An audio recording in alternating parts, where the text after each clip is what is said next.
Hey, Shalom. I'm Chris Miles, and before we start this interview, I just want to prepare everybody with me. Excuse me. Um, Preparing for the Chris Miles show, which I got some footage that we're working on now. This is my good friend Willie Knight. All right. So yeah, we got the Chris Miles show coming. This program is we're going to be talking about a lot of topics dealing with various issues from politics to spiritual to sports to you name it. I'm going to be addressing it. Me and Willie have been on the cutting edge of a lot of topics here when I'm actually in Montgomery, Alabama. So here today in our studios, working on some things that we're going to be talking about, issues that really need to be addressed that Right. not necessarily has been addressed, and put my hat on. So we're going to be addressing like certain issues dealing with a lot of various topics. Willie, what you got to say, my man? First of all, it has come to our attention that we don't have any real stand-up black guys here in America anymore. Right. Everybody wants to be incorporated into a system that doesn't benefit everyone. And when you have a couple of guys like myself and Dr. Miles that speak out on different issues, you have people that would like to label us terrorists and all kinds of horrible names, when really, in fact, we're actually loving Black people. black people. That's the thing. That's the thing. Hold on, bro, Willie. The whole thing is that why is it in America when somebody like myself, a brother Knight here, Dr. Knight, come out and talk about certain issues, we're labeled as Terrorists. terrorists, or we're labeled as they got to put a name on us. Right. You know what I'm saying? I mean, why is it that my love for my race, my people, has to be incorporated into something being me being a criminal or somebody that's hating white people? I don't hate anybody, but the point is there are topics here that go on that the system that the white man set up, Right. he needs to be reminded of. Right. And first of all, let's just cut straight through the chase. We're not your typical hip-hop gurus. We do not support hip-hop music, what you look at as hip-hop music today. We don't believe in degrading our women. We don't believe in degrading ourselves. We don't believe in the sagging pantses.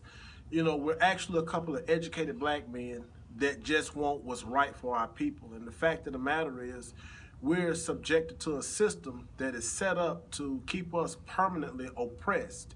And anytime you try to buck the system, you become a problem. Right. So, let's look at a couple of things. Number one, the way that we feel about America. No race of people have been more loyal to America than black people. Exactly. And no other race of people have been more mistreated than black people right here in America. And instead of America wanting to right their wrongs, they'd rather come up with some delusional idea that, America doesn't owe you anything.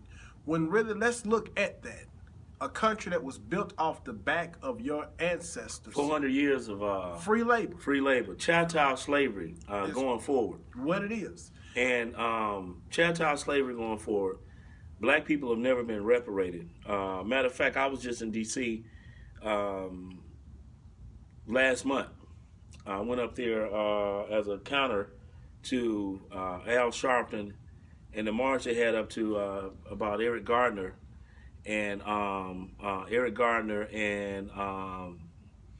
Trayvon Martin, Mike Brown, all of this stuff here. And it was straight.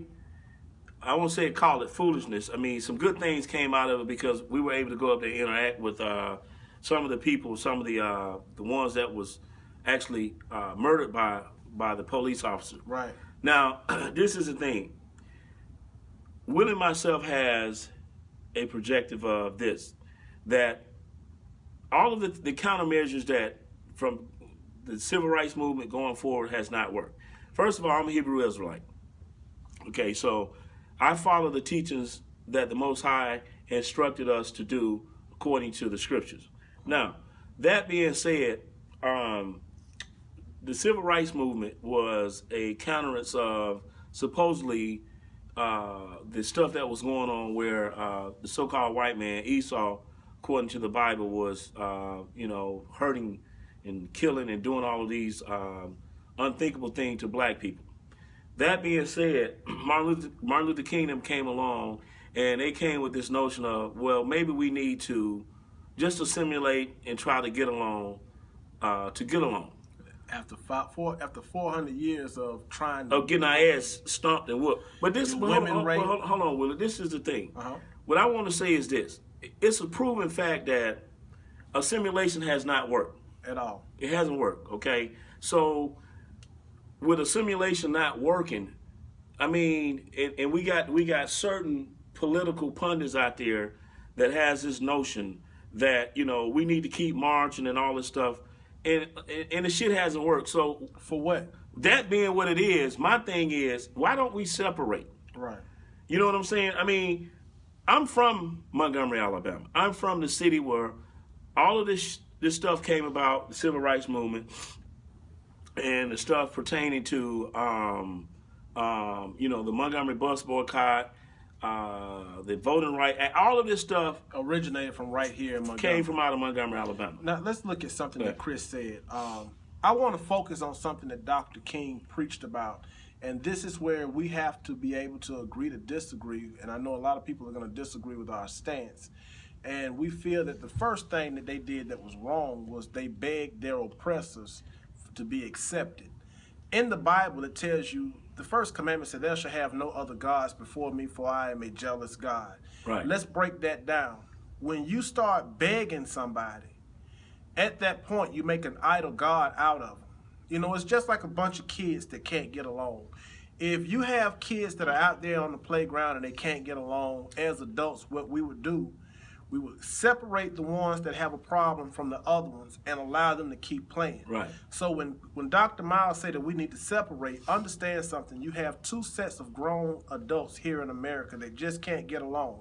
They're not going to get along. Right. One race have done entirely too much to the other race. Exactly. To the other race for us just to up and just totally forgive and forget. And to show you how cold-hearted and calculus they can be, they will tell you that you would need to forget your past. When they get to talking about slavery, quite often blacks hear on a regular basis, well, I didn't own any slaves and I don't want you to hold me accountable for it. When really, in all actuality, you have benefited from the slavery. Right. So 9/11, I didn't cause 9/11, but I'm constantly reminded about it.